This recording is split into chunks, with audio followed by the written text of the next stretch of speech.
You've turned this knob hundreds of times and maybe even thousands, but do you actually know what's happening to your audio signal the moment you rotate it? Most tutorials will tell you the attack controls how fast the compressor reacts, and that's close, but it's missing the one detail that changes everything about how you set it.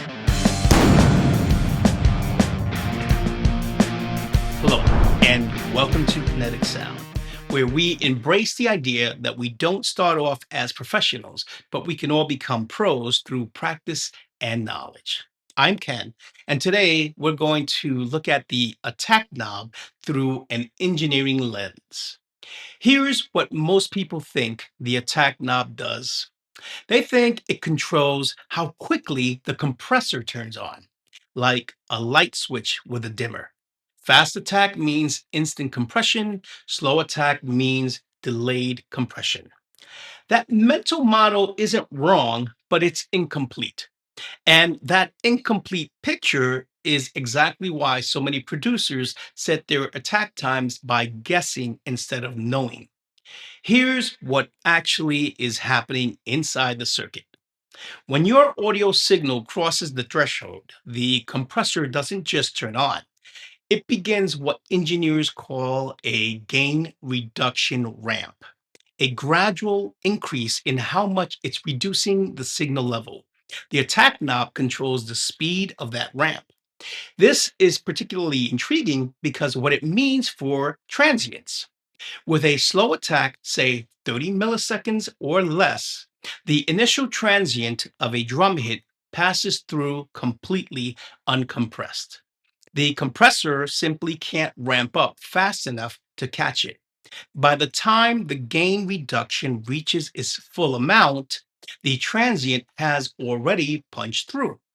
What gets compressed is the sustain and body that follows.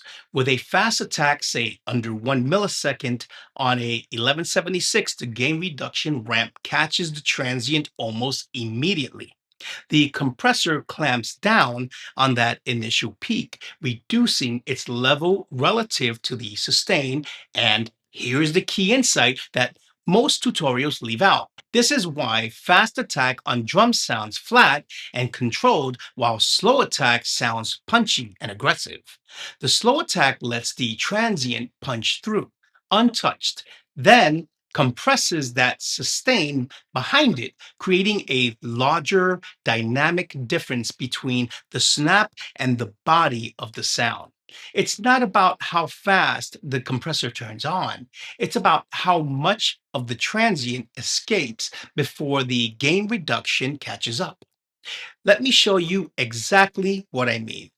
Here is a drum loop running through a UA 1176 Rev E, one of the most iconic FET compressors ever made. Now, normally I'd start a demo like this at 4:1. That's my go-to to start the ratio. And I'll move up from there as needed. And here's the thing, at 4:1, the difference between fast and slow attack is subtle. In a treated room on good monitors, you'd hear it clearly. But through YouTube's audio compression on laptop speakers or earbuds, it might disappear on you. So for this demo, I'm pushing it to 12:1, a more aggressive ratio, so that the effect is exaggerated and impossible to miss. The same principle applies at any ratio. We're just making it obvious. First, listen with a fast attack.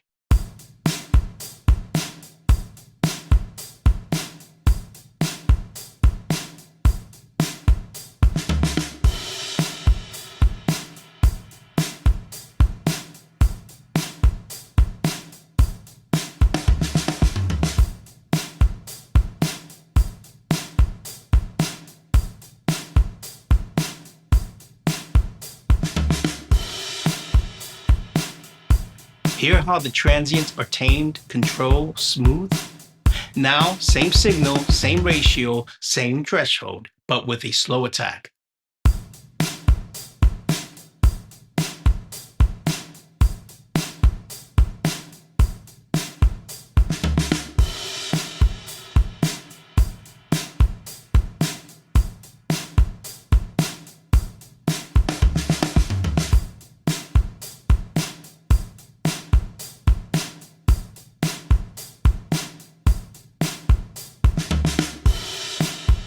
There it is, that punch, that snap. The transient is escaping the gain reduction ramp and hitting your speakers at full force. Now let me A-B these back to back so you can hear it in real time. Slow attack and then fast. Listen for that transient snap.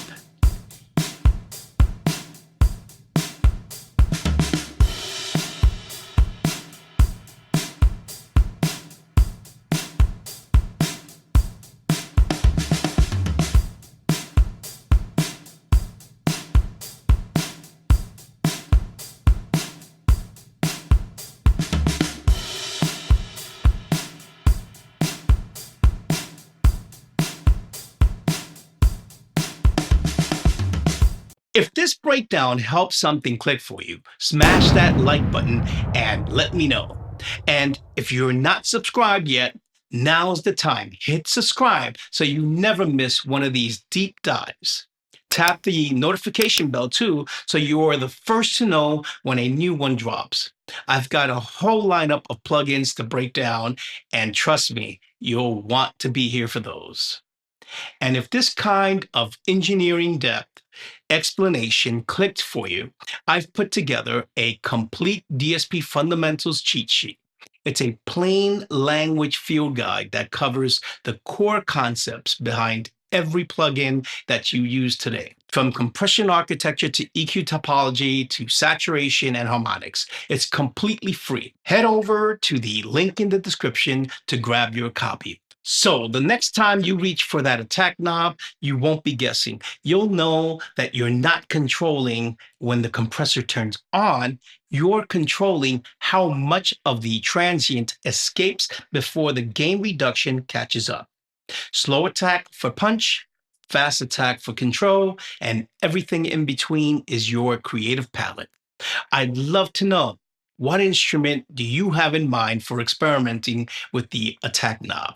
Drop it in the comments below. And if you want to go even deeper into the 1176, I did a full deep dive on all buttons mode, that legendary wrong setting that defined the drum sound of rock music for 50 years. Click right here to watch that one now. Until then, keep practicing, keep learning, and I'll see you in the next one.